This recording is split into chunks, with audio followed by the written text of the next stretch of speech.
Welcome to the Top Order podcast. A slim down crew on today's pod, just myself, Stu and Baldy in the rack and opinion, but we've got plenty of cricket coming up on the pod. We'll talk India and South Africa test review. South Africa World Test Championships and are the real deal. South African spinners do it again. What a test for Marco Jansen. And is it time for Gautam Gambhir to hang up the clipboard? What's going on with India? New Zealand versus West Indies Test Series starts. We'll talk about all the permutations in that New Zealand 11, and we'll get a little bit of betting news as well. West Indies paying some decent odds down at your local bookmaker. And we'll also talk Ashes second test preview and news. Will England make any changes for Brisbane? Will Cummins return, even though he's not in the squad? A bit of foxing going on by Cricket Australia. All coming up on the Top Order podcast. Stay tuned. Well, boys, the cricketing world does not stop. Plenty going on. The Test Series has just finished, India, South Africa, and then they kick off white ball stuff in about 14 minutes' time. So the ODIs coming up after that 2 Test Series, which, let's not cover too much of should there be 2 Test Series, because there absolutely shouldn't be.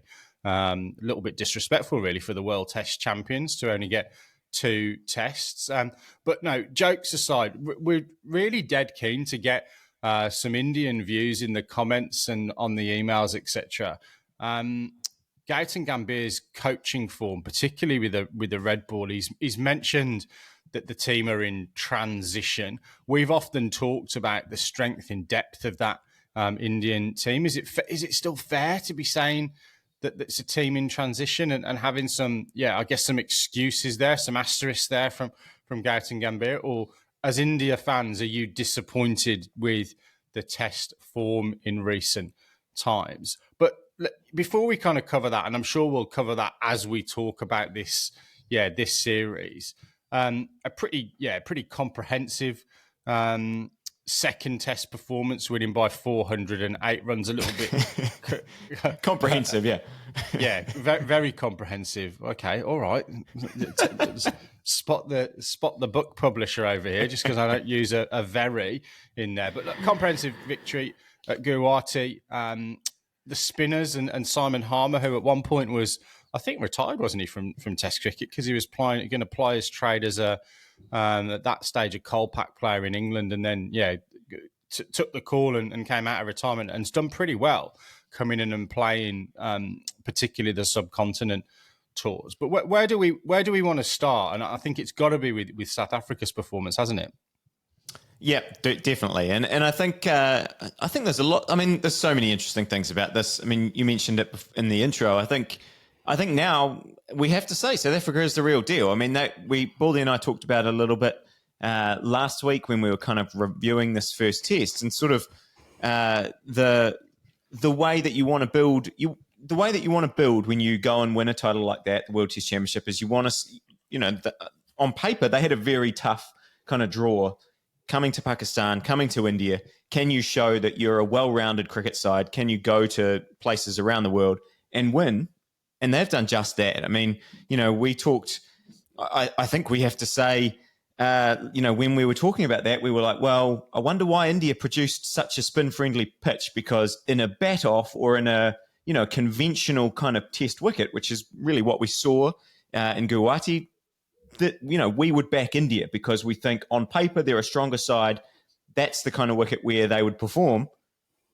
It was even worse for India in the second test. And South Africa proved us wrong and maybe showed us the ways that they are building in strength and maybe some of the weaknesses that India had, because we looked at that game and we went, well, where's South Africa going to get 400 runs from? And they bat first, which, I mean, we've got to say that. They've won both those tosses, and tosses are important wherever you go around the world. But we've seen South Africa pile on a big first innings score and then do the job very well done. South Africa beat India at their own game by out-bowling them in the spin department. I want to talk about that later with you. But Definitely. Also their lower order batters that have I'm here as well, Baldy. I can talk about spin. Do you want to talk about spin? Well, I'll talk about spin with you. I think that will be a much more interesting, but maybe not quite as learned a conversation as talking spin with Stu. Because, I mean, look, your only experience keeping to my bowling was to watch the ball disappear to the boundary or to try and catch it as it went on the full over your head. That's not the only spin I've kept to, Baldy. It's the only spin of any quality that you've kept to. No, let's be fair. Okay. I think the lower order. I know that you've kept to way better spinners than me, but we haven't got time to talk about all of those stories yet. Maybe we'll do a members. Pop it in the comments if I've kept wicket to you as a spinner and you think you're better than Baldy, or drop us a line, the top order podcast at Gmail. No, we won't give that out. Actually, we don't want to break the email. Yeah, exactly. We don't. Our Google doesn't have enough storage for all of those emails to come in, and we will do it. We should do a members special actually of some of the decent players that we've played against. Well, that you guys have played against. I haven't played against anyone good. I was never good enough. But the lower order batting was, I think, what set the teams apart. And for all of the much vaunted Indian attack, they weren't able to get through South Africa's lower order. And from 5 down, I think they were 200-ish for 5. Yep. To get to 489. And then basically put India out of the game from the get-go. I thought that was a terrific performance by South Africa. And what we've seen them do in this iteration of the World Test Championship cycle is not only win in conditions that ordinarily you would have said haven't suited South Africa, but they've done it in different ways. They've done it in Pakistan and in India with their spin department, who have outbowled India in this series. There's no doubt about that. But they've also found runs in unlikely ways from their lower order, and they've found runs from someone like Tristan Stubbs, who actually dug in and showed us what you can achieve. I've been super impressed with him when you have a little bit of patience. So I've been super impressed with the way they've played. I know I've been quite critical of their lineup for a period of time, but they have definitely showed us that they are the real deal. And I'm excited to see what happens in this limited overs series against India, because if they take the same kind of form and belief into that series, there's no doubt that South Africa can put up a series of winning scores against India and make life very difficult for them and increase the pressure on Gautam Gambhir, Binksy, who's already, in my view, in the hot seat. Yeah, look, absolutely. I think India, clearly a team where the fans are passionate, demand results. I'm sure there'll be the odd effigy being burned, that, certainly plenty of press around the results, really. And I think when you look at the kind of, when you look at the record of the Indian team, it isn't super strong since he took over as coach. Yes, he's lost some absolute gun and all-time great players, hasn't he? From all formats, but certainly from the Test match format. But I think we've talked about the strength in depth. I think if I kind of look at it, really for me in the batting lineup, you've only really got Sisa Darson, who's really I would say super new now to the game, and probably the one that you're bedding in. You could maybe put Jude Jarrell into that category as well. I wonder whether he should keep wicket. I wonder whether that would be better for him, that he's got those kind of two strings to the bow, because Rishabh Pant obviously is going to be in that side as a skipper, isn't he? But yeah, I think they'll be disappointed from a bowling perspective. I'd really like to know whether they're disappointed from a pitch preparation perspective as well. Whether or not this is what they asked for. I think it probably would have been. But yeah, I think we've got to then hand it to the South African bowling lineup. And it isn't just the spinners, is it? Marco Jansen obviously took 6 for up top in that first innings. So it isn't just a spin conversation. But then when you look at how well Harmer and Maharaj have combined, and I think just quietly, I wanted to check out Simon Harmer's stats. He's got 69 Test wickets at just under 22 now.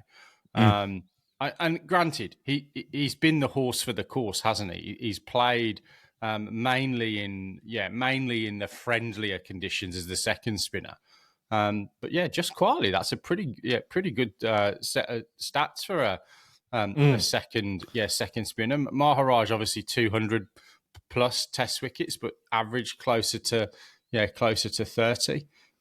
But yeah, back to what you said earlier on, it is that real deal conversation for me. I think we we had some question marks, didn't we, around South Africa? Had they played the volume of test matches? And look, please take this in the right way, South Africa fans. Had they played the right volume of test matches to be a worthy test match world test champion? Other teams playing, 18, 19, 20 test matches. They'd not played as many. That they made the final absolutely on merit based on the point system, etc. But there were those sort of question marks there. And then a really good performance in that World Test Championship final, which they then backed up. Backed up at the first time of asking on the road with this series as well. So all the plaudits for me to South Africa, but there's a lot of questions there for India for their next red ball assignment. And just quickly, I mean, you mentioned there, I think what we're seeing with South Africa is that they've what I liked in this series is a lot of those players who maybe we had question marks. I mean, you ran through some of the Indian lineup and we were like Sai Sudarshan, Jurel, Washington Sundar. I was going to say Nitish Kumar Reddy, but we might speak about him a little bit later in a different light. But you look at then that South African lineup and it's guys that they brought in that, maybe 2 years ago didn't have a huge amount of experience, similar kind of range, Stubbs, Dezorzi, Rickleton, that kind of Mulder. group. Yeah, Mulder, even Jansen. I mean, Jansen's been around a while now, but I've always had this kind of little nagging doubts about Marco Jansen. I don't know why. I think maybe personal preference. I just feel like he hadn't always stepped up in the big moments. And now, that's proving to be completely incorrect. And I mean, you look at his stats from the series, he contributed with the bat. He played, brilliant, a couple of really important innings. You talked about the lower order runs that they scored, and his partnership with Muthusamy was fantastic, turned the game, completely on its head in terms of putting South Africa so far ahead. And, we always talk about Jasprit Bumrah's performance in India and how fantastic that is for a seamer to have the averages and the wickets that he gets. I think Marco Jansen, I've got it written down here somewhere.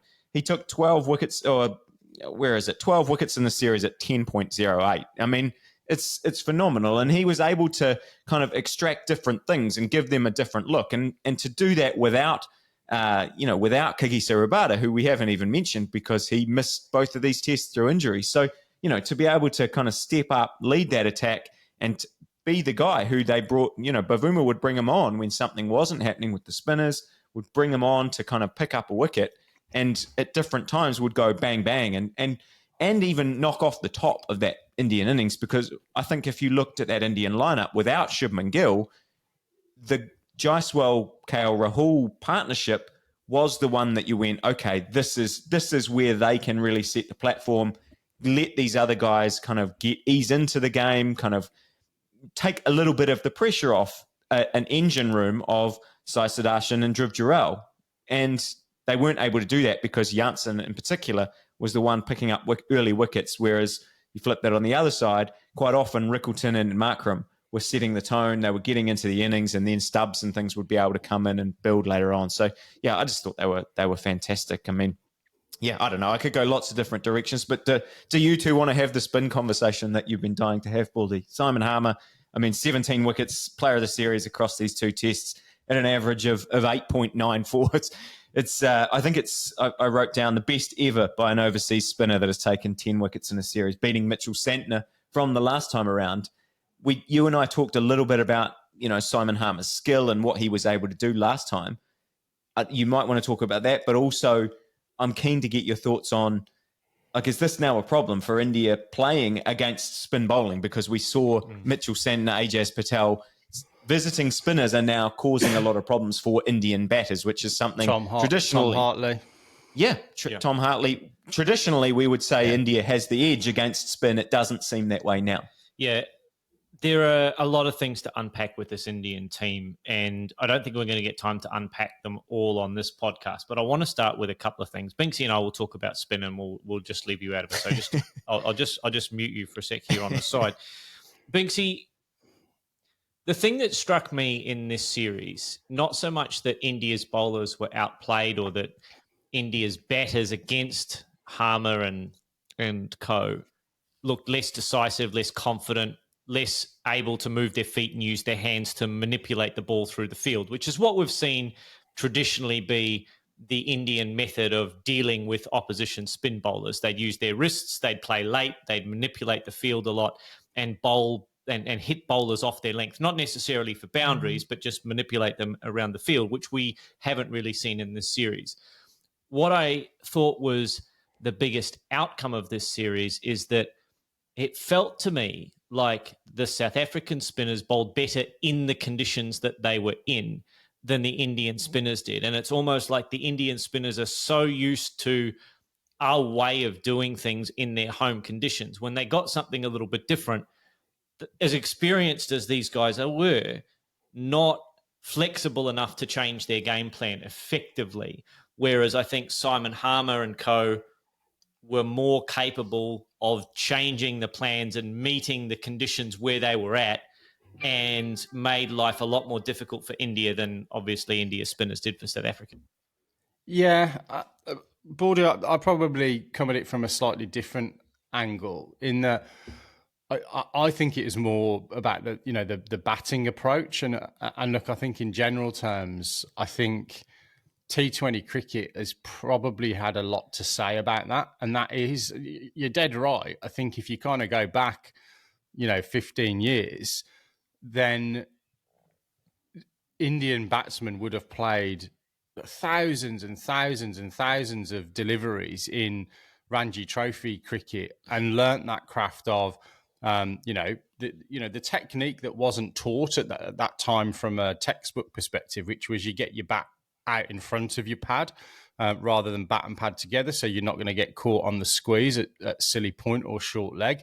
That you use your wrist to manipulate the ball into the gap, that you perhaps occasionally play the sweep shot to put a spinner under pressure. You certainly use your feet, but you're not using your feet necessarily to go over the top. You're using your feet to make the spinner think about the lengths that they're going to bowl. T20 cricket now has been, all about, the boundary hitting. And look, that's not to say we've not seen obviously a massive amount of spin be successful in that format of the game. I think when T20 first came out, everyone thought that spinners were just going to be watching the ball get thrown back from over the stand, and that hasn't been the case. But I think it's the approach in which you're taking down a spinner. How often do you see in T20 cricket someone come down the wicket, realise they're not quite there, and just milk the ball to long on? No, they just carry on with the shot. So I think it's probably more the batting approach. And then, look, I do think you've got to give a massive amount of credit to the South African spinners. They outbowled Indian spinners in these conditions. But I don't necessarily think it was, it was down to too much of the quality of those Indian spinners and their adaptation. I mean, Kuldeep Yadav got, 4 for, Sundar's economy rate was pretty good in the test matches, so there wasn't a lot in it. I think you've got to give them credit for the way that they bowl, but I think it was that batting approach that was probably the difference in terms of the way that manifested itself. But look, that's just my humble view as the guy that stands behind thousands of overs of spin.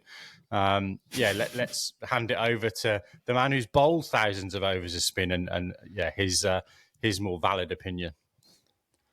I agree with both of you, really. I mean, your point about the batting tactics, I think, really struck out to me. I mean, it didn't look like the Indian batters had as much of a plan, and I think your point about moving your feet was huge. I mean, the way that what Harmer did so successfully was get bounce, particularly in this game, and he just kept catching the shoulder of the bat and.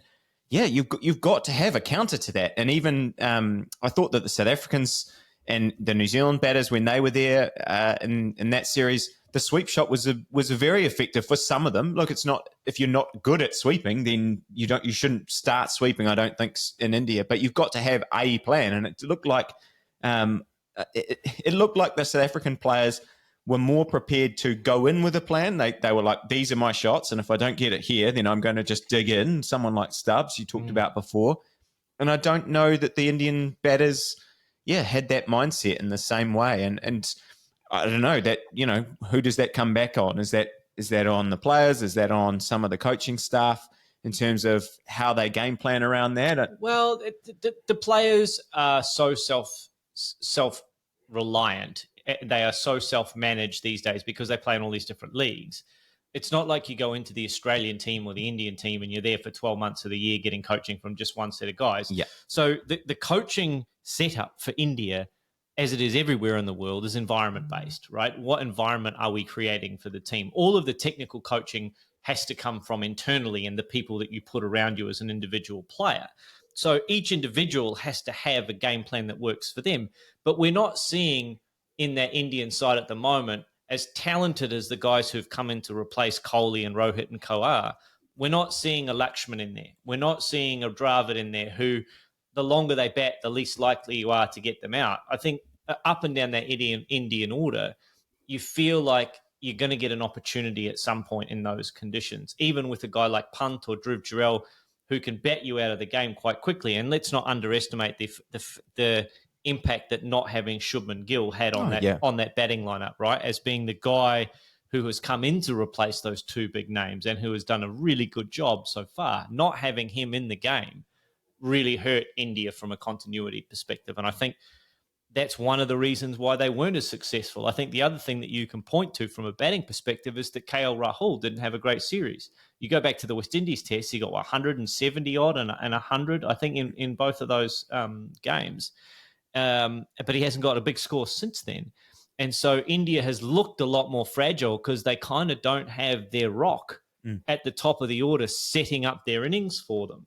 And so that's, again, the thing that I think the Indian team are missing. They've had Dravid for a long period of time. They had Kohli. They had Rohit. They had a rock around which they could bat. Without KL Rahul, who's now, 36-ish, something like that. Is he that old? I think so. I think Maybe. I read something like that the other day. Anyway. Yeah, so without him, I think... Is he older? No, you thought he was older, Stu? Oh, no, I didn't think... 36 feels a bit old for him. But anyway, let's not derail the conversation. Where was I? Yeah, no Gill was a problem. And then, Jaswal didn't have a great series either. So, nothing went right for those Indian batters in this series, and they got found out. And I think you've got to ask the question, who are you going to sack? Are you going to sack all the batters? Are you going to sack all the bowlers? There's probably one that I would change. Or are you going to have a look at the coaching staff? And typically what happens if a team's not going great, you look at the coaching staff. So I think Gautam Gambhir is in the hot seat. I think the environment that he creates needs to be one, more in India than anywhere else, of calm, of stability, of confidence, of just a serene type environment that MS Dhoni created for the Indian team for a long, long period of time, right? And I think Kohli and co created an environment of absolute confidence in their ability to go and win in any conditions. I don't think this regime has created either sense of serene calm and confidence or any of that kind of outward brash, extroverted, dominant type body language and persona that we would expect from this Indian team. So the environment isn't a success at the moment. That comes down to the coaching staff. And I think some of their selections have left to be desired, particularly if you have a look at that third all-round. Let's call it the third all-rounder position, right? Regardless of name, do they need a third all-rounder in that side, or do they need an extra batter, or do they need an extra bowler? And you could make an argument for both because, one, South Africa made 500, and yes, they were batting first in the best of conditions, but they made 500. So an extra genuine bowler would have been useful. But they also got beat by 400 runs, which means that India didn't make any runs. So do you need an extra batter? So I don't think India can continue to have a bob each way with that third all-rounder position. I think they've got to convert that either into an extra batter, which I think that's what they should do, and go, we've got 5 bowlers and that should be enough, particularly if 2 of them are Sundar and Jadeja, who are genuine all-rounders. And then go, okay, well, we're going to pick 6 batters and the 2 all-rounders and 3 genuine bowlers, and that's what we're going to go in with. I don't think that you can give a pass mark either to the environment or to the selections. Binksy, I will just, before I do want to throw to you, but I just want to say, before you answer this, we have seen on the white ball side, Gautam Gambhir's regime be very successful. They won the Champions Trophy, they've won the Asia Cup. They look very good in kind of what they're doing in T20 cricket. Obviously we've got the World Cup. coming up very soon. So we could have a scenario where they've had one of their worst test runs in a very, at least at home for a very long time, but they've won all these white ball trophies. How does that kind of, Indian, like you said before, Indian fans, I'd love to hear where you're at with kind of what you value over all of these things. But it does seem like what Baldy said, that there's no defined roles in the red ball stuff at the moment for a lot of different players. Yeah, and look, that would be my conclusion, but let me come to that. So number one on the all-rounder thing, I think we've talked a hell of a lot about India's strength in depth. Baldy, I think you're dead right, where you've got a Ravi Jadeja, and let's go back to the old cricketing cliche. An all-rounder is someone who gets into the side as one of those disciplines on their own merit. So Ravi Jadeja would arguably get in as both a batter and a bowler. Sundar maybe not so much, but has the potential. Nitesh Kumar Reddy, no chance. And then there's at least probably 3 or 4 guys who are clearly better batters and clearly better bowlers. And when you've got that much quality in your side, do you need to have the safety blanket of a third all-rounder? Absolutely not. Case closed. Let's forget about that. The roles thing is probably the interesting one, Stu. And I think with T20 cricket, even though in the white ball side, India have lost some of their players that have played hundreds and hundreds of limited overs games, roles are more clearly defined, and the people that have come in to replace those guys are in the roles, and therefore that doesn't affect the rest of the team probably as much. And then I think the other component really is from a captaincy perspective. You've got a new relationship between captain and coach with Rishabh Pant and Gautam Gambhir, and I think the question I would ask is largely, do you want contrast between your captain and coach in terms of their styles? I used to would have said yes, you do. If you've got a fiery captain, you want a calm coach, like you probably would have had when you've got Rahul Dravid and Virat Kohli, for example, as the combination. But yeah, I don't necessarily think that's as important anymore. We've seen some quite gregarious scenarios. England is a good example with Stokes and McCullum, who are both absolutely focused on the way that they're playing. But I think there is that relationship between coach and captain, and Gambhir is I think he's just too emotional. And you can see him being the kind of guy who kicks the kit bag around and maybe kicks the odd bin over and doesn't pick up the contents, a la Justin Langer. So I think there is that conversation around that combination needing some time to bed in. But Indian fans are going to be impatient about that. And then it comes back to that other question, which is, do you want the same coach for all 3 formats? Do you look at splitting it out if there's more success in the white ball stuff and have a different animal in there for the red ball stuff? So I don't know if that's necessarily answered your question directly, but that's probably my take on certainly that all-rounder piece, and probably that relationship and where India might end up from a coach and captain perspective. Yeah, and look, Gill will come back, and I assume will take the leadership again. So that's sort of another wrinkle again that will kind of come into it. But yeah, he's quite fiery as well. I think you'd say Pant's probably a bit more, a bit more fun-loving, but he's a high-energy guy. Gill, Gill can get quite niggly, can't he? He doesn't mind, being pretty abrupt and hostile in a press conference. Look, I like him. He's a competitor, but you've got to get that balance right, I think, between your coach and your captain.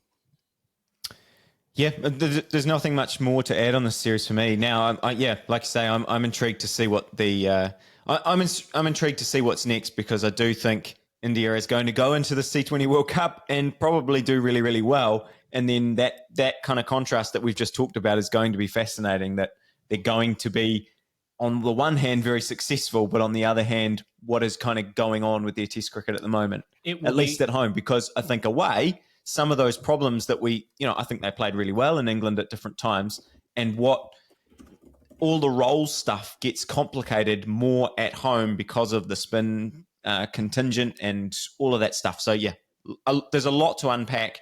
And, I don't know. We could talk about it for hours. We could. It's win tournament or bust for that coaching group. I think anything for Indian fans generally, I think win or bust is the mentality. But specifically now that they've gone through a lean patch in the Test team, if they don't win that T20 World Cup, I think Gautam Gambhir and his coaching staff will be under some real pressure. Real pressure. Yeah, absolutely. Let's move on. Viewers, focusing on Stu. His little eyes are going to light up here. We've got some Test cricket about to kick off in the Southern Hemisphere in New Zealand. West Indies, the tourists. We were talking before we came on about the betting odds. So New Zealand for this first Test match playing 1-3 on. You're not getting a lot of money back there. West Indies paying 15-2 for the win, and the draw at 7-2. That's obviously the English betting. I'm not giving this, dollar odds stuff that simplifies things. You need to work this stuff out, guys.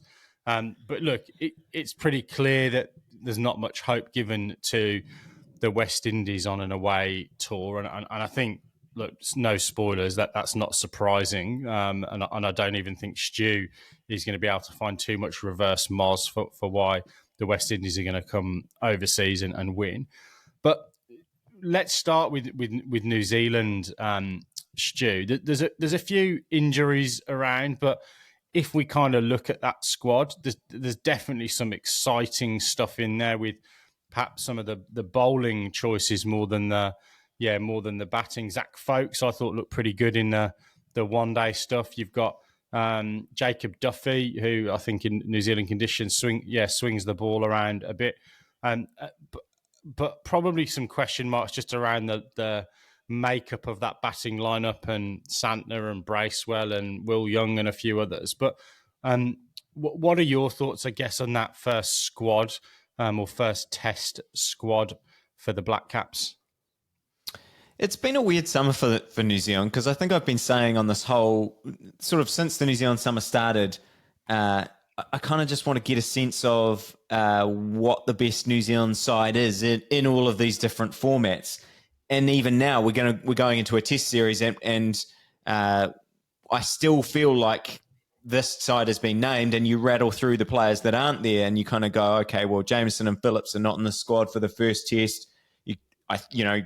It sounds like they will be back for maybe the second and third. Glenn Phillips scored a few runs in first-class cricket. He's been bowling a lot of overs as well. Been bowling kind of 20 overs in innings for Otago in the couple of games that he's played. So that's encouraging in terms of his fitness and stuff. Jameson seemed to get through the white ball series okay. I think the coaching staff has basically said we wanted to kind of build him up in that white ball stuff, see how his body holds up over the next couple of weeks, and if it's good, then we'll bring him in ideally for the second and third Test. But then there's also, Will O'Rourke's still missing. I wouldn't be surprised if he missed the whole summer, really, just because of, you want to get that stress fracture right. We got Ben Sears, who's been injured a lot of the time, looked like he was going to be an exciting addition to our bowling attack. He's actually kind of returning to cricket. Good on New Zealand Cricket for doing this, and Ben Sears or whoever organised this, but he's going over to Melbourne to play some club cricket. Because they want to get him some white ball stuff to ease him into the game. So that's very encouraging. Hopefully that all goes well, and he's kind of back in the mix. Matt Fisher, who played in the Zimbabwe Test, he's also out injured. So yeah, there's kind of just a lot of question marks, and it means that we're probably looking at a bowling attack now where I think New Zealand had reached a point, I think, with all of those guys in the mix where we went, okay, well, we've got a bowling attack that's come from Wagner, Southey, Bolt, Henry, and now we've rebuilt this to be, maybe O'Rourke, Jameson, Henry, and Sears in this quite fiery, lots of different options kind of bowling seam attack. And now most of those guys aren't there. And so we've got an attack that I think will be Folkes, Smith, Nathan Smith, Matt Henry, Jacob Duffy, and guys that are all been around that mix. But I mean, I don't know, throw it back to you boys. I mean, does that strike fear into you? What do you like? Is that I guess traditionally we would always think a visiting team comes here to New Zealand. I don't think the pitches have been anywhere near as green in recent years as they were, 10 or 15 years ago. Teams get now, I think New Zealand, even the New Zealand side is expected to kind of bat reasonably well. The tests usually go on for a decent amount of time, but it's always seen as a seam-friendly place that you come, and we would think that we win our tests at home. I don't know. Is this a side that you expect to go out and knock over West Indies very cheaply in both innings? Do you want to take that one, Binksy? It will be pretty brief. Yes. Yeah. I think that says a lot about the West Indian touring side. Yeah. Okay. To be fair, like if this was the side that was going to go to Australia and play Australia in Australia, I'd say no, that side doesn't strike a lot of fear. Like that bowling lineup doesn't necessarily strike a lot of fear from a pace and bounce perspective. But in New Zealand conditions, Zach Folkes in particular, if he can get the ball to move in late, which he does, I think will pose a lot of problems to the West Indies, particularly if they've got Tosh Chandapal, Campbell at the top of the order, lefties, taking the ball away from them. If he can do that from around the wicket as well, very, very difficult and very, very different prospect to have to go to South Africa or have to go to Australia and have that same attack go there. Not that Henry wouldn't be successful, for example. So I think the lack of excitement about the New Zealand bowling attack, or the lack of narrative, probably says as much about the conditions and the state of the West Indian batting lineup as much as anything else, I think.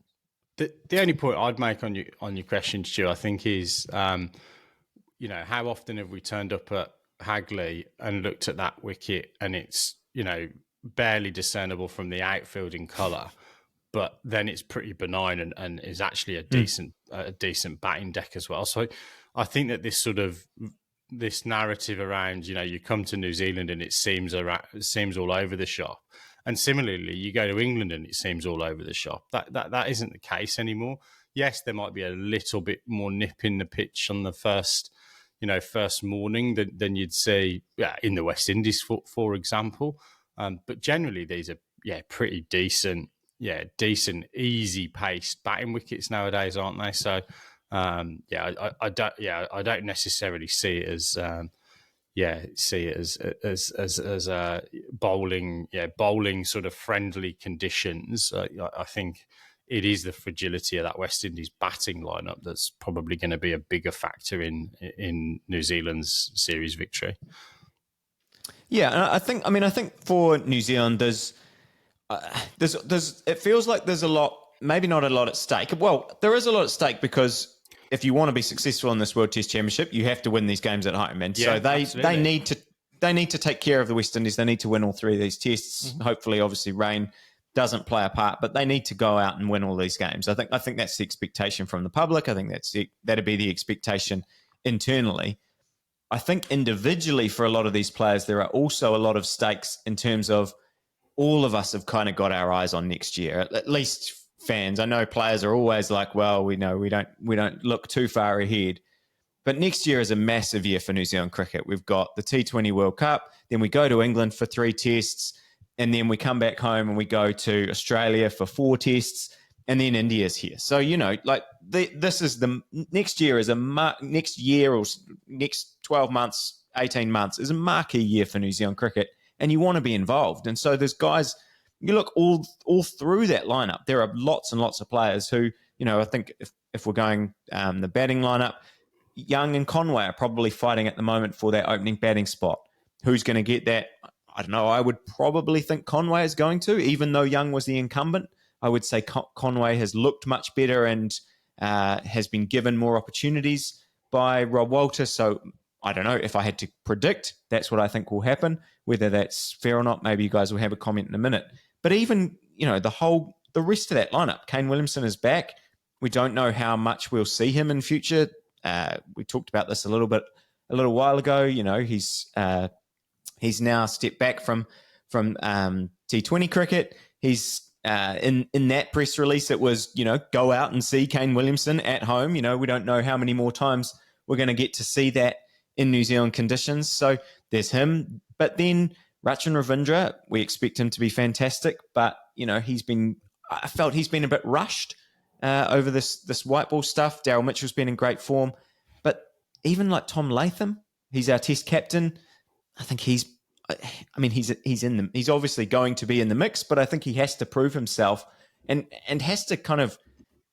I think it's 2022 maybe since he scored a Test 100. It's been too long, so he's got to go out and get runs. There's Tom Blundell who's been in mixed form.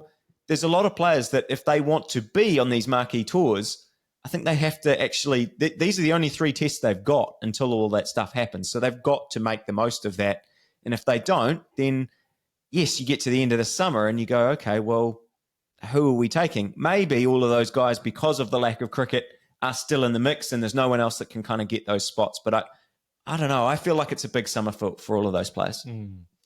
Yeah, and I think it's actually a bigger summer for the fringe players, if any of them get an opportunity. If Chapman gets an opportunity, if Phillips gets an opportunity, if Mohamed Abbas gets an opportunity, if any of those guys get a game, that's where I think the litmus test is. Because if those guys can stamp their authority against the West Indies side at home, that could be a springboard for, well, what does this team look like without Kane?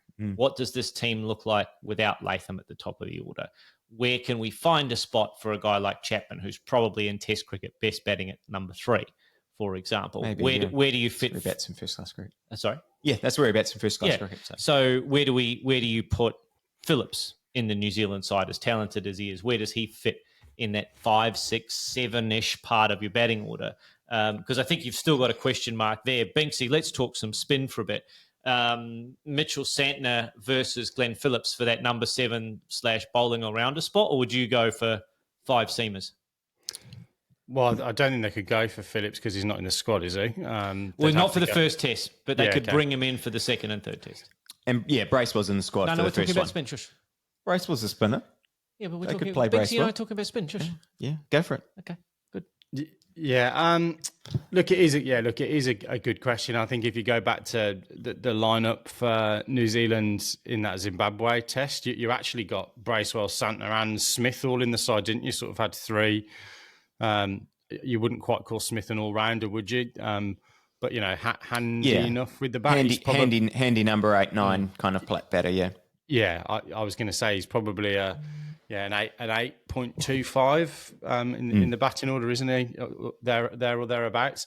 My question to you, Lip, off air was, is there a scenario where you play all 7 batters in the squad? It would mean someone batting out of position potentially. I think Will Young would feel pretty hard done by because it wasn't too long ago we were talking about Devon Conway's form being pretty poor. And as you say, Will Young, the incumbent, I guess. So yeah, that would seem a harsh call. Are you looking to dump the Will Young stock? I mean, that's a big a big comment. And then I guess there is that kind of conditions question, and I feel as if New Zealand will want to go with the balance of playing Bracewell or Santner, and I think. Does it come down to who's the better batter out of those two as the one that you pick? And then you've got the ability, particularly when you're likely to have Zach Folkes playing, I think, do you want a little bit of coverage for that lack of experience in that bowling lineup? Because the reality is Matt Henry clearly leads the attack, but then you are going to have, even if you kind of count Tickner as semi-experienced, you are going to have a relatively inexperienced seam attack, I think. So then you probably want the insurance policy of being able to play more of them.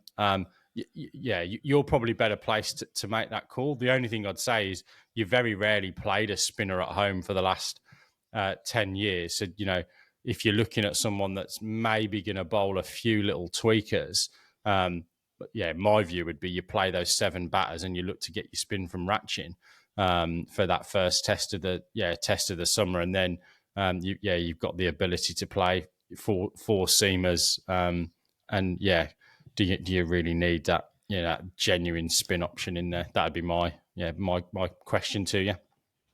Yeah, well, I think a few things. I think we have seen in the past couple of years that spin has played more of a part. It certainly hasn't kind of, taken over the dominance of seam, but we have seen, Glenn Phillips take 5 wickets. We've seen Shoaib Bashir, I think, took a 5 for maybe at Hagley as well. Nathan Lyon's had a big... Santner did well against England, not this time, the last time. Yeah.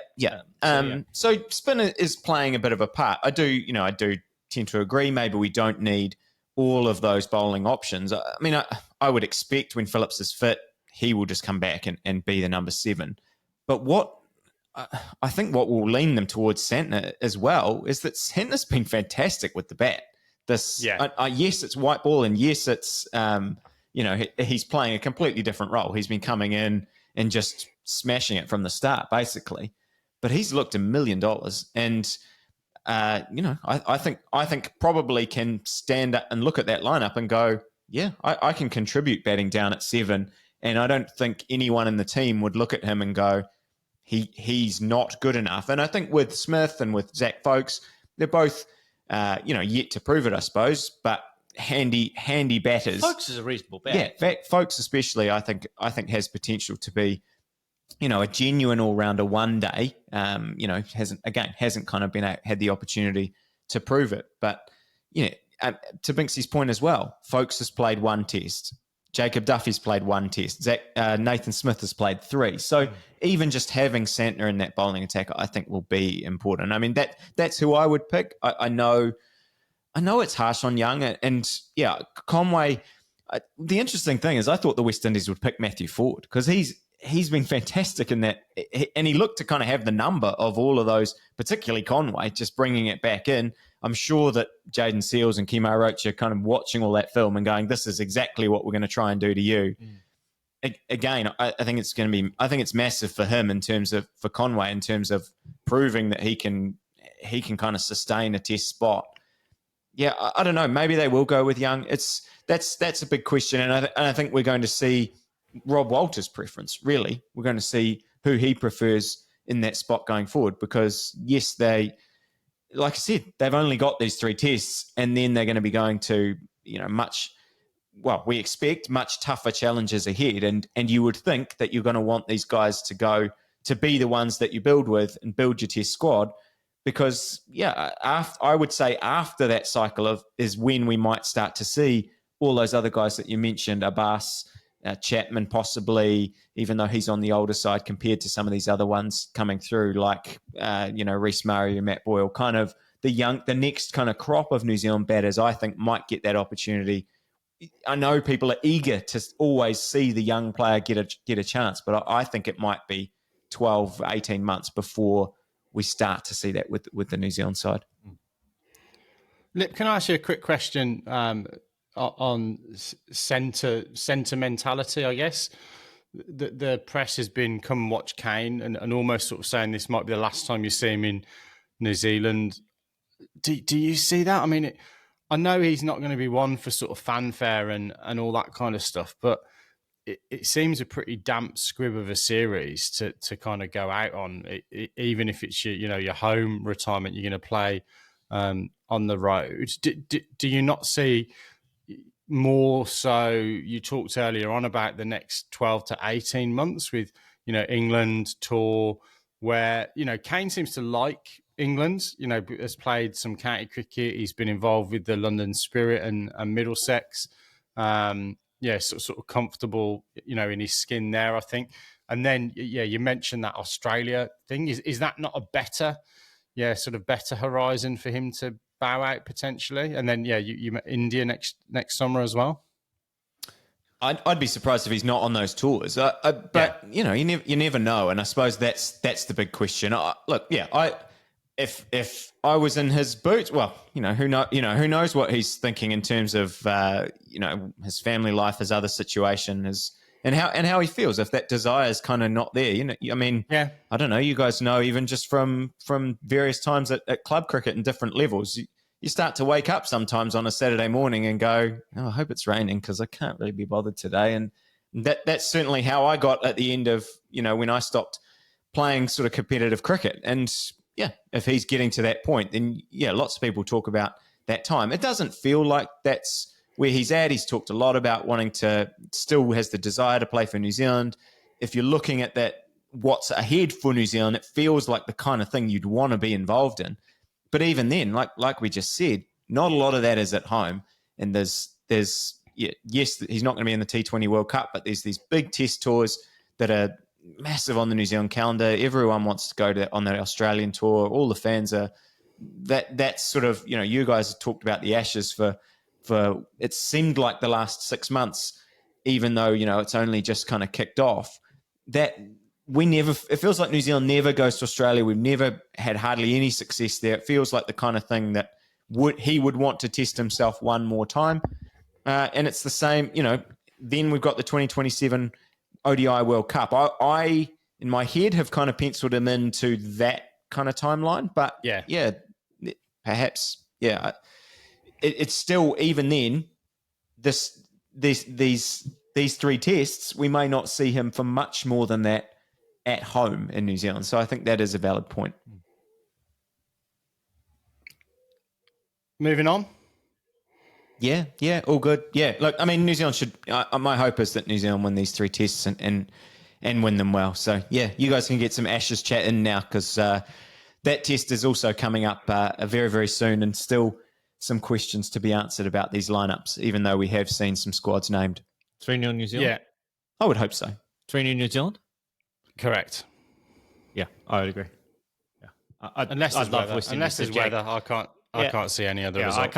I can't see as bad as Australia played. They still beat West Indies 3-0. I think New Zealand will beat the West Indies 3-0, which makes me sad. It really does. I'd love the West Indies to jag a test match and be super competitive. I just can't see where the runs are going to come from, to borrow a phrase from Rajiv Reddy.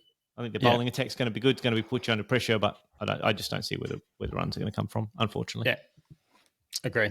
Stu, do you want to run this segment? Otherwise, we could be here all day. And it could be hostile. Sure. So, I mean, I think we talked in depth about what happened in the first test. I think we all kind of know, what happened there. And I think we all know that England probably isn't going to change their approach in terms of how they want to, maybe they'll make some tweaks about the kind of shots that they play to various balls. But I think in terms of how they're going to play their cricket, nothing's going to change there. Australia has named the same squad. The question marks, I don't know, let's start with Australia. They have named the same squad. You're right, because they've not included Cummins in it yet. Okay. No. So no Cummins in that squad. So it sounds like he's not going to be fit. I did think he was going to play. All the noises before that squad was named suggested that he was going to. But anyway, the big question now appears to be, is Khawaja going to open, or is Travis Head going to jump up and take that spot after the success? I've been interested to see that Travis Head has been talking very openly about how he's wanted to open for a long time. I know he's never been, it sounds like he's been behind the scenes at least very open about that. It doesn't feel like he's kind of trying to push Usman out, but that was an interesting thing. And now we've got Usman Khawaja criticising he's had a little back injury. He's criticised the test. I read something that Cricket Australia weren't very happy about that, thinking about disciplinary actions. That would be a very convenient way to kind of not have to answer this question about, whether we're going to in pick fairness, Head. he did say that the pitch was shit, which I would imagine has breached some form of code of conduct thing. But it's all a bit sort of WWF wrestling, isn't it? That there's so much going on off the field, short of, someone picking up a steel chair and smashing the opposition captain in the face in a press conference. It does feel very Vince McMahon. Yeah, I don't know how much to read into the comments from Khawaja, because he is sometimes an outspoken character. And he said it was day one. He said the pitch was shit on day one. He said 19 wickets fell and we were batting first and we got hit a lot. So it was shit. I don't know if the context of it was shit was the pitch was shit, or it was shit batting on that pitch, which it looked like it didn't look like a lot of fun. Yeah. He also said it at a cricketers' luncheon, And so he wasn't asked this in an official press conference. He was at a cricketers' luncheon, and those kind of events, you tend to get a less filtered view. And like, do we want our cricketers, I promise you this will be a short rant, but do we want our cricketers to be this kind of behavioral, robotic, pre-formulaic responses to everything? Or do we actually want to have them tell us what they really think about stuff? And if the answer is we want to have them tell us what we really think about stuff, we have to have them be prepared to disagree with the company line and to be able to go, well, actually, we don't agree with your opinion, but you're entitled to it. And he's entirely entitled to it, as well as everyone's entitled to what they think of an Indian wicket or an Australian wicket or an English wicket in terms of, is it fun or not to bet on? So he might be wrong in the majority view in that, the ICC rated it as very good and blah, blah, blah. But like, he wasn't wrong in that 19 wickets did fall on day one and that it wasn't fun to be out there batting. And there's only 4 people who really actually know what it was like to be out there batting on that surface, and he's one of them. So, he's entitled to that view, but it does run contrary to the views of the establishment. And it's not the first time that Usman Khawaja has gone that way. They won't discipline him by banning him for the second test. Surely not. No, they won't. They won't. That's ridiculous. But that begs the question, what are they going to do? Do you think, we talked about it a little bit last time, but it feels like the noise is building for that actually to be a very serious conversation that's going on behind closed doors now. So what the conversation should be? It should be, where do we maximise our ability to do damage to the England team? And what are the match situations where we know the ball is going to do a little bit and it's going to be difficult for batting? And you don't want to throw a guy like Khawaja to the wolves, but is he better placed to blunt the England attack in those scenarios? And then go, well, what's the best way to utilise our best attacking weapon in Travis Head when the conditions are best for him to be able to do the most damage? And I think if you had a look at it and went, well, if we bat second, and we end up batting either in the first day, session 3, where it's under lights, or if England bat well, the second day, session 5 and 6, when it's under lights, is that the best time for Travis Head to be opening? Maybe not.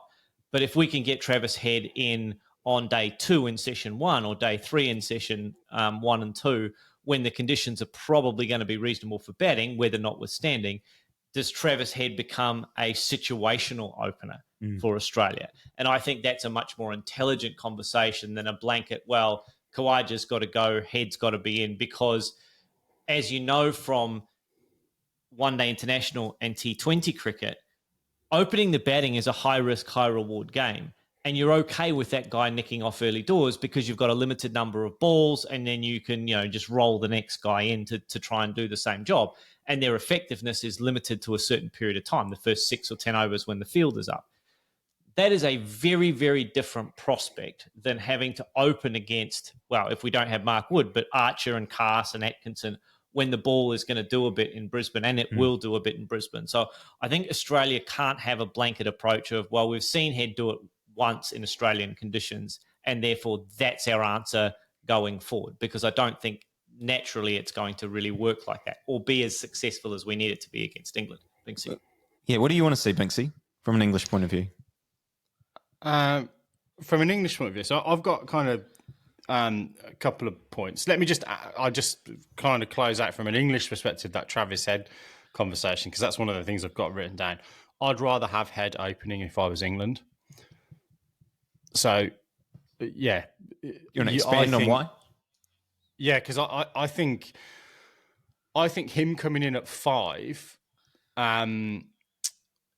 the way that Australia and let's kind of play this forward. Like, Australia have got some pretty good players in that side. You've got former side. You've got Labuschagne, who looked pretty good actually in that second innings in Perth. You've obviously got Steve Smith, who is a member of the Fab Four, not the Beatles, the other one.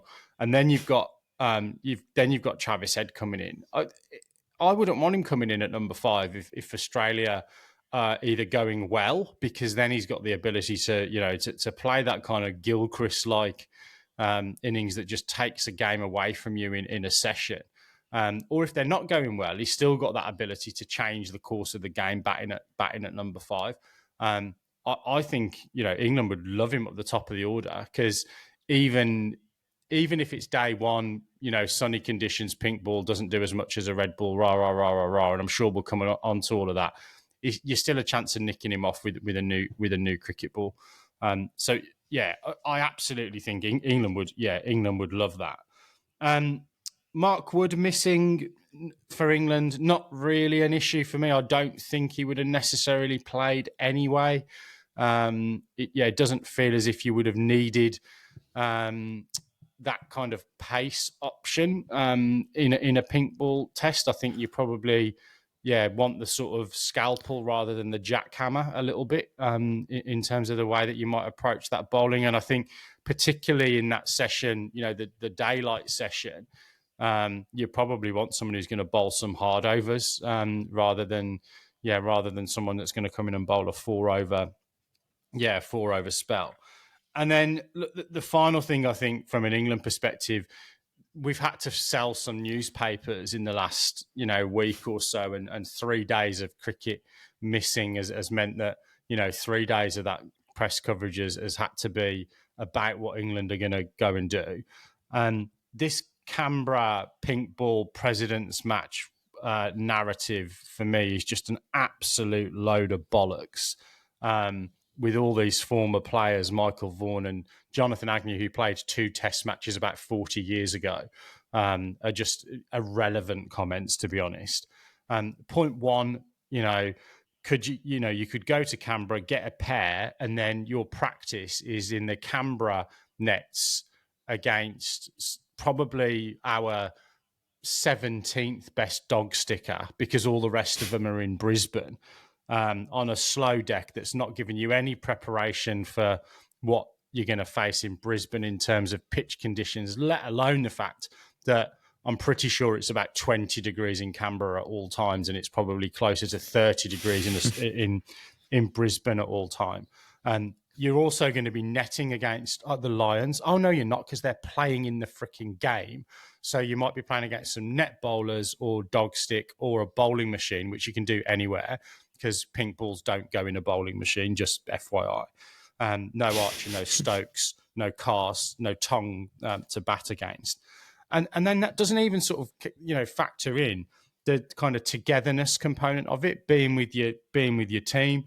And then it certainly doesn't factor in, were they going to be able to get another 27 hotel rooms and flights and, all the kind of logistical stuff, when they've probably spent the last 2 years planning exactly for how they were going to fly around the country and prepare for cricket. So that narrative for me has taken up far too much, newspaper space, and it's an absolute load of bollocks. So that's probably where I want to go on the prep thing. I don't think we make any changes other than Wood will come out. And I think it looks as if in the tea leaves, Josh Tongue will come in. They like the fact that he probably bowls a little bit fuller. Has that sort of awkward sort of angle where he's kind of past the perpendicular and just sort of, angles it in, and then, gets it to hold up. So I think, he comes in. The biggest worry for me, and look, this is genuinely not me trying to put an asterisk on this at all. I personally don't think we should need pink ball cricket in the Ashes. Like, it wasn't pink ball devised as a way of kind of filling up and giving that sort of corporate hospitality crowd to nations where Test match cricket is dying a little bit. I'd imagine that the Gabba would have been sold out, whether it was a red ball, a pink ball, a white ball, or an orange ball. So I don't think it makes a lot of sense to have day night cricket. Not in Brisbane. Adelaide is a great venue for day night Test cricket, and it's been well supported. It is, but it would have still been sold out as a day game, regardless. Yeah, 100%. You're 100%. And I think when you then look at when you look at the sort of stats around it, I think Australia have won 13 of 14 pink ball games. So, that certainly doesn't go in England's favour. I then think as well, there's been a lot made about this, pink ball lottery stuff around if you win the toss and bat first, you win the game. The stats don't actually back that up. So bat first and win the game is 6 times. Bat first and lose the game is 5 times. And bowl first and lost is 2 times in those 13 games in Australia so far. So there is a little bit of a myth probably on, on that kind of if you win, it's all on the toss. Win the toss, win the game. But I do think it is probably a little bit. It is a little bit of a lottery, I think, in terms of it factors in this getting the pink ball at the right time under lights, and that is there is too much luck involved in that, I think. And do you really want that much chance involved? And we've got a beautiful ebb and flow in Test match cricket anyway, without needing that that additional variable. But maybe that's for another podcast. It is, and the point that I think needs to be made at that time is the arbitrary nature of then decision making based on maximising those conditions, right? Which can happen at the toss. I want to bat last. I want to bat first. Those kinds of things. But there is that kind of almost arbitrary shortening of the game, which at the moment doesn't need shortening. Let's face it, to maximise the most of those conditions. Just talking on that Canberra game and what Crawley would have gotten out of that game. That England sent Jacob Bethel. He got 16. England sent Josh Tongue. He bowled 16 overs, none for 48. So the advertisement for I'm going to send my fringe guys and they're going to go in and dominate that proceeding and boost their confidence, not necessarily the outcome that they desired. Although, Josh Tongue getting 16 overs under his belt might have been the outcome that they needed, which is exactly what he and Matthew Potts and also Josh Hull also bowled 15 overs as well. So from the bowlers, got a decent workload, and the non-fringe batters made hay. But unfortunately, Jacob Bethel only do so far to miss out for England in their batting innings T at the moment. I think in that game might be a little bit later. But so controlling the controllables for England, doubling down on what they think is the best way forward for them is the modus operandi that we've seen from them. Binksy, just before we go, Cummins talk. Is there conspiracy Cummins talk? Oh, I don't think there's any conspiracy Cummins talk personally. I think there should be. Really? I think there should be. You think there's a chance that he plays? I think we should talk about should he play. Well, they've already made the decision. No, they haven't. They've just announced the squad. Doesn't mean I can't change it. Australian rugby league teams have been doing this for years, Stu. Years, not selecting a winger so that you can serve a suspension, 99 points to avoid a suspension just before State of Origin. It's happened before. I'm just saying there could be a last-minute change. Maybe one of the quicks develops a little twinge day before the game. Enter Postman Pat. I think that's probably more likely, though, isn't it? I think if there is an injury, that probably changes the complexion of it. The one thing, I've read about this is, they were talking when he was in Perth that he was looking pretty good and he was bowling at full pace, full run and all that kind of stuff. My understanding is that he hasn't bowled 2 days in a row, though. So his rehab at the moment has been day on day, wax on, wax off. He hasn't had 2 days bowling in a row. I don't know how relevant that is. Maybe that's just because they want to replicate the way that Australia play cricket, which is they do try and give their bowlers a rest in between innings. We try. Whether or not we can is a different story sometimes. Yeah. But before we, because I will get you to make predictions. I know kind of nonsense because both of you just say the opposite to what you want to happen. But I will get you just for the sake of it to do that anyway. But I do have kind of a legitimate selection question around the Australian side and Nathan Lyon about, we don't often see the pink ball test spin play a huge part. Is there a scenario? I know that so many people are always like, well, we can't drop Nathan Lyon. I think they did last time. Against West Indies. Definitely left. They left him out against the West Indies. It's at least becoming more of a question than it ever was. It never used to be even thought about that Nathan Lyon wouldn't play. let's just vamp a little bit whilst Baldy looks up what I think he's looking at, I'm which gonna is get- Nathan Lyon's yeah. pink ball record, which is actually pretty Yeah. good. He averages 25 in pink ball cricket. Yeah, he averages 25, and I think he has the second most wickets for Australia in pink ball tests after Stark. I'll do some fact checking while you guys. That's Guys fine. have I that mean, look, conversation. I want him That to is, play. I think, pretty much spot on. I think, yeah. Yeah, I want him to play, but at least it's becoming more of a conversation. Do you think it is a conversation? Is there a world where they might even go, let's pick Bo Webster and put him, and let's bet just him at 8. Bet him at 8. He can bowl a few offies, and we've got Cameron Green, we've got Colin we've got Miller Bo all Webster, over we again. got the 3 seamers. I mean, I don't know. Given that Brendan Doggett is playing his second Test match, and that Nathan Lyon has been excellent in pink ball games, I don't think that's what they should do. It's a fair, you raise a fair point. Bo Webster at 8. Because England only bats gives you a 80. bit each way, but that's- even if England goes well, they only bat for 80, 85 overs anyway. So it's not like your seamers have to do a ton of work. But that's the Nitish Kumar Reddy theory, right? We're not quite sure what we should do, so we're going to not do either of those two things. Whereas I think Australia need to go, well, okay, we think that 4 genuine frontline bowlers is enough to take 20 wickets in Brisbane under lights with a pink ball. And if we need a little bit of extra bowling, we've got Cameron Green, we've got Travis Head, we've got Steve Smith. Marnus, don't leave Marnus. Will be sad if you leave him out. I'm trying to think of anyone else who can bowl in front of Marnus. Steve Smith. Not because I don't like. Yeah, well, I did mention. Oh, you Smith. did? Usman? Yeah, I did. If he didn't have a back spasm, he'd send down a few little offies. Yeah, No, he maybe. doesn't. Look, I'm just making fun. I'm just making fun of Marnus because yes, he is an option to try and break a partnership either with filthy mediums or with some dirty leg breaks. So you don't need a bob each way in your second all-rounder spot. You need enough batting to be able to combat those conditions, and I think that's what Australia should go in with. Is the best possible batting lineup, which I think still involves Usman Khawaja in the order somewhere, whether or not he bats at 5 to allow Head to go and smash it if the batting is good, or if we need a genuine opener under lights because the conditions are going to be tricky and we need experience to blunt the new ball.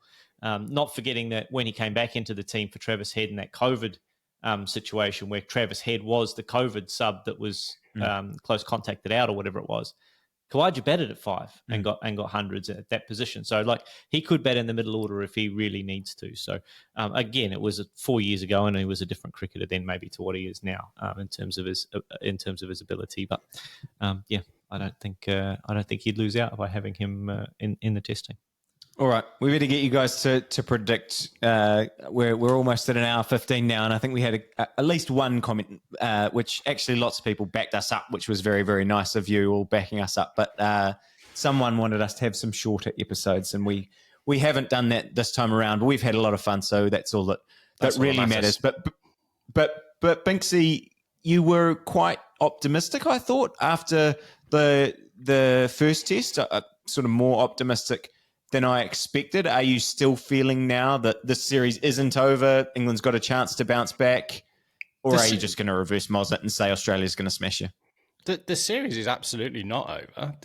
And I think the way England have gone about this is they've taken some elements of the Ted Lasso goldfish theory, which is, they forget everything immediately. I think it's been really interesting that Ben Stokes has kind of come out and done some press in the last couple of days. I don't think he was going to.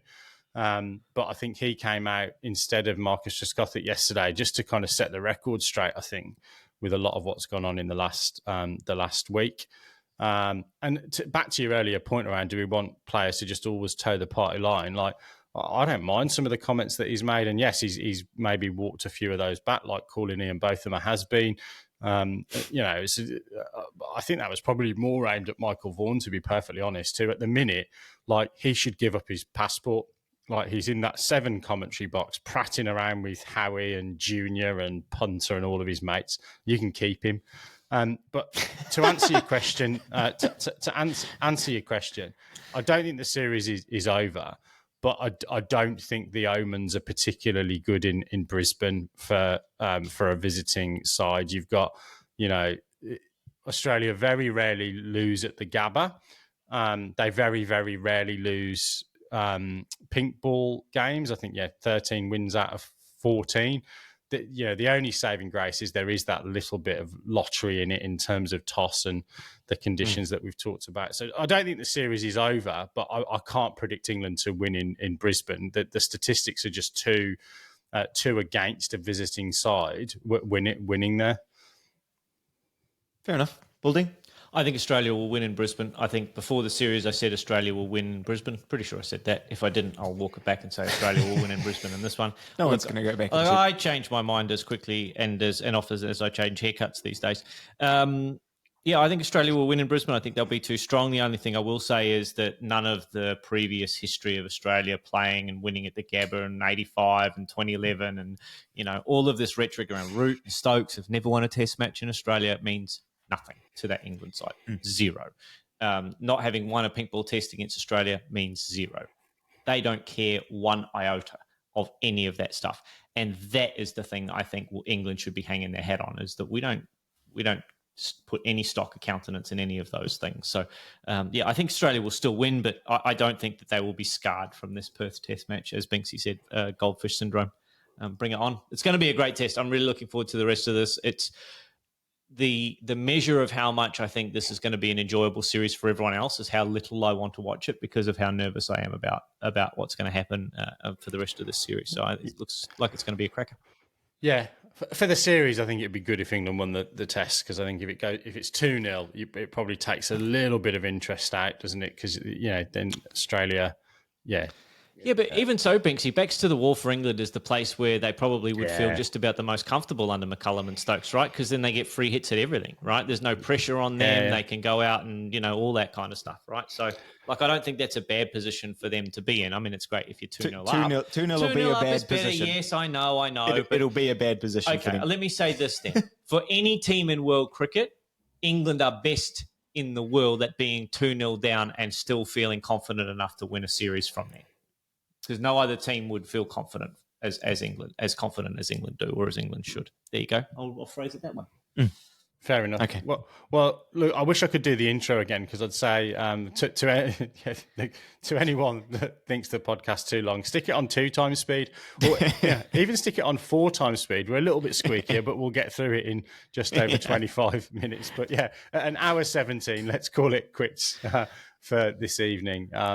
As always, boys, great to talk cricket. Plenty more cricket coming up as well to keep us entertained leading into that festive season. Baldy, I can see we haven't got the decorations up yet, but first of December, surely we'll have some Christmas adornments in the rack and opinion.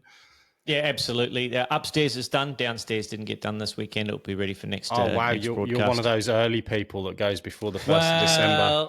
Well, it was a long story of availability and, who's going to be at home and all that kind of palaver. So, some stuff's gone up upstairs, not downstairs in the bar yet, but it will happen. Not overnight, though. Very good. Well, we'll see that on the episode next week. Good to speak to you, boys, but that is all we got time for on the Top Order podcast. We'll see you next week. Good night.